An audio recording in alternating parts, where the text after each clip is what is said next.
বন্ধুরা, তোমরা এই মানুষটিকে আশা করছি সবাই অনেকেই চেনে।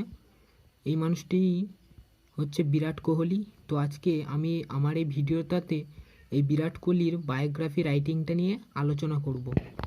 তো আসো দেখা যাক। বায়োগ্রাফি রাইটিংয়ে প্রথমেই এরকম দ্বারা একটা পয়েন্টস দিয়ে দেবে, date of birth, father, mother, তারপর কত বছর থেকে তার ক্রিকেটে আগ্রহ, কবে থেকে ক্রিকেট খেলা শুরু হয়েছে, কবে তার অভিষেক ঘটেছে, কবে ক্যাপ্টেন হয়েছে, কত রান করেছে, কী কী পুরস্কার পেয়েছে, এই সব। তো এই পয়েন্টটা দিয়ে আজকে আমরা রাইটিংটা লিখব। সর্বপ্রথমে একটা টাইটেল দিতে হবে বায়োগ্রাফি রাইটিংয়ে। টাইটেলটা হবে বিরাট কোহলি। তারপর একটা ইন্ট্রোডাকশান দিতে হবে। আমি এখানে 4টে দিয়েছি, যে কোনো একটা তোমরা লিখতে পারো। প্রথমেই আছে Virat Kohli one of those most popular cricketers.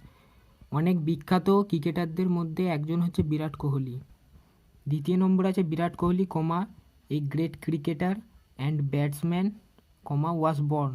বিরাট কোহলি একজন খুব বিখ্যাত ক্রিকেটার এবং ব্যাটসম্যান, ওয়াজ বর্ন জন্মেছিল। এই বাক্যটা যদি তোমরা লেখো তাহলে এখানে হি ইউজ করলে হবে না, ওয়াজ বর্ন থেকে লিখতে হবে। তৃতীয় ইন্ট্রোডাকশান আছে Virat Kohli is one of the greatest cricketer that India has ever had. Bharat আজ পর্যন্ত যেসব বিখ্যাত ক্রিকেটারদের পেয়েছে বিরাট কোহলি তাদের মধ্যে অন্যতম। আর শেষটা আছে Virat Kohli is a great name in the history of India's cricket. Virat Kohli একটা খুব বিখ্যাত নাম ভারতীয় ক্রিকেট ইতিহাসে।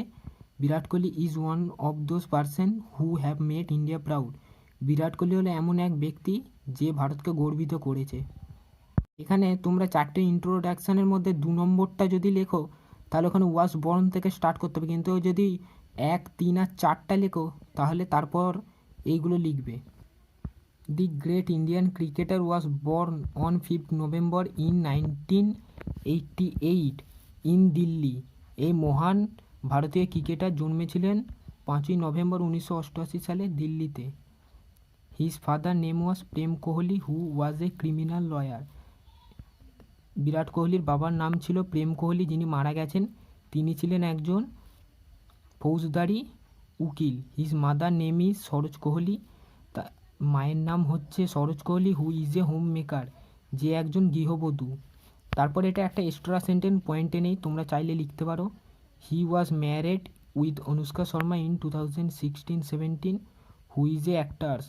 তিনি বিবাহ করেছেন অনুষ্কা শর্মাকে 2016-17 সালে, যিনি একজন অভিনেত্রী।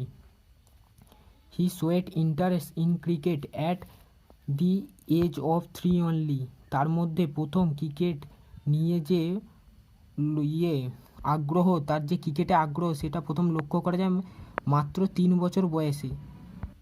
হি enrolled his name at the West Delhi cricket academy when he was 9 year old.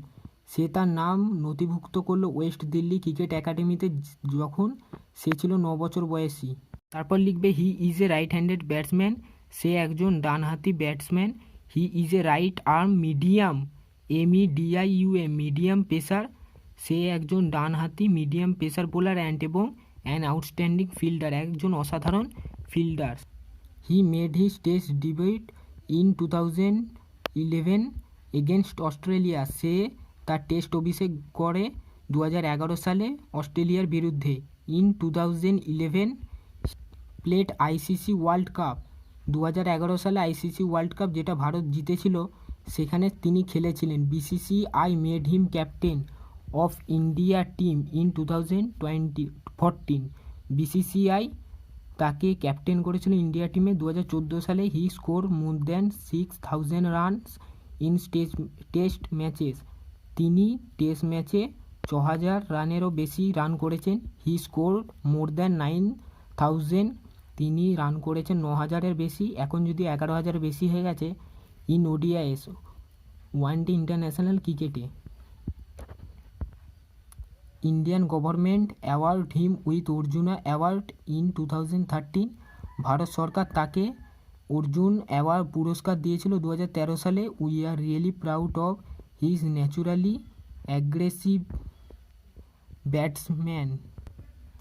স্বাভাবিকভাবেই এই আক্রমণাত্মক ব্যাটসম্যানের জন্য আমরা সত্যিই গর্ববোধ করি। তাহলে এই হয়ে গেল রাইটিংটা। এবার যদি ওয়ান নোটস কারো আটকায় তো দেখে নাও। এগুলো হচ্ছে ওয়ান নোটস 7টা। ক্রিমিনাল লয়ার মানে ফৌজদারি উকিল, হোম মেকার গৃহবধূ, স্নোয়েট দেখিয়েছেন বা দেখা দেওয়া, এনরোল নাম নথিভুক্ত করা, ভর্তি করা, ডিবিউট উদয় প্রথম আবির্ভাব, ন্যাচুরালি স্বাভাবিকভাবে, এটা অ্যাডভার্ব, অ্যাগ্রেসিভ মানে আক্রমণাত্মক।